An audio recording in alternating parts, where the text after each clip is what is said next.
Cette première fiche ressource du chapitre 3, gérer les approvisionnements, concerne donc, je l'ai déjà expliqué en cours, le coût de gestion des approvisionnements qui peut scinder en deux, le coût de possession du stock, c'est-à-dire tous les frais liés au fait d'avoir du stock. Donc, plus on a de stock, plus on a de frais, donc de coût de possession. Et le deuxième coût, c'est le coût de passation des commandes. En fait, c'est le coût qui est lié à chaque commande effectuée. Il y a des frais, alors ça peut être des frais de livraison, des frais d'assurance, des frais de facturation, et donc c'est les coûts engendrés par le fait de passer les commandes. Donc on va détailler les deux principaux coûts liés au coût de gestion des approvisionnements. Le premier, c'est le coût de possession du stock. Alors, avant de calculer le coût de possession, il faut avoir en tête que ce coût de possession, c'est le fait d'avoir du stock dans l'entreprise va engendrer des frais. Donc, ici, on a un entrepôt. L'entrepôt, il faut le louer, il faut le chauffer ou le refroidir, tout dépend des marchandises que l'on a.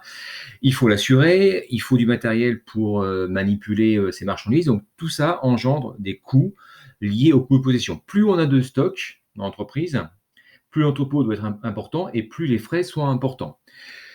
Comment calculer ce coût de possession? On part déjà du stock moyen. Donc le stock moyen, c'est le stock qu'on a en moyenne dans l'entreprise sur une période. Ça peut être un mois, ça peut être une année.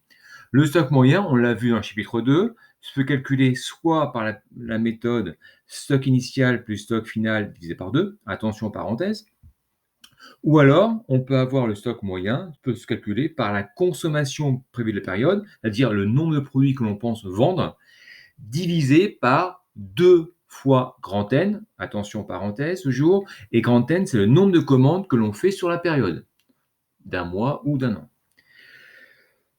Vous avez ensuite le calcul donc du coût de possession. On part, alors logiquement, vous avez le taux de possession. Alors, il peut se calculer ainsi, mais logiquement, vous avez ce taux de possession. Vous avez le stock moyen. Et donc, en fait, le calcul se résume à faire, comme vous avez ici dans l'exemple, les 200 000 sur le stock moyen, donc trouvé précédemment. Donc, vous pouvez recalculer le stock moyen. Ensuite, eh bien, on fait fois le taux ici de possession. Donc ça fait 200 000 stock moyen fois le taux de possession, 2%. Ça fait 4 000 euros. C'est le coût de possession du stock dans notre exemple ici. Ensuite, le deuxième coût, c'est le coût de passation. Le coût de passation, c'est assez simple. C'est le prix, les frais pour une commande. Et lorsqu'on multiplie ces frais pour une commande par le nombre de commandes effectuées sur la période, eh bien, on obtient le coût de passation global. Et ensuite, on additionne le coût de possession et le coût de passation, les deux, pour obtenir le coût de gestion des approvisionnements. Attention, ce coût de gestion des approvisionnements est à dissocier du prix d'achat. D'accord? C'est bien le coût lié à la gestion des stocks.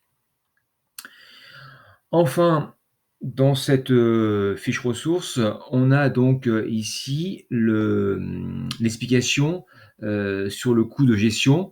Alors, moins il y a de commandes, plus le coût de passation est inférieur, parce que moins on fait de commandes, moins on a un coût de passation de commande. Mais attention, on a un coût de possession qui augmente parce qu'en fait, le stock moyen augmente.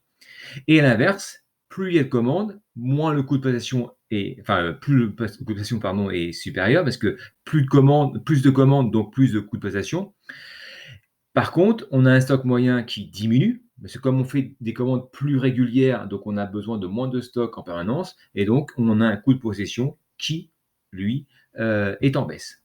Donc là, c'est la dualité. Donc le coût de gestion des approvisionnements, c'est la dualité entre le coût de possession et le coût de passation. Si on augmente l'un, l'autre diminue. Donc il faut trouver un juste milieu. On verra plus tard comment on a des modèles théoriques qui permettent de trouver un juste milieu. Donc voilà l'explication pour la fiche numéro 1.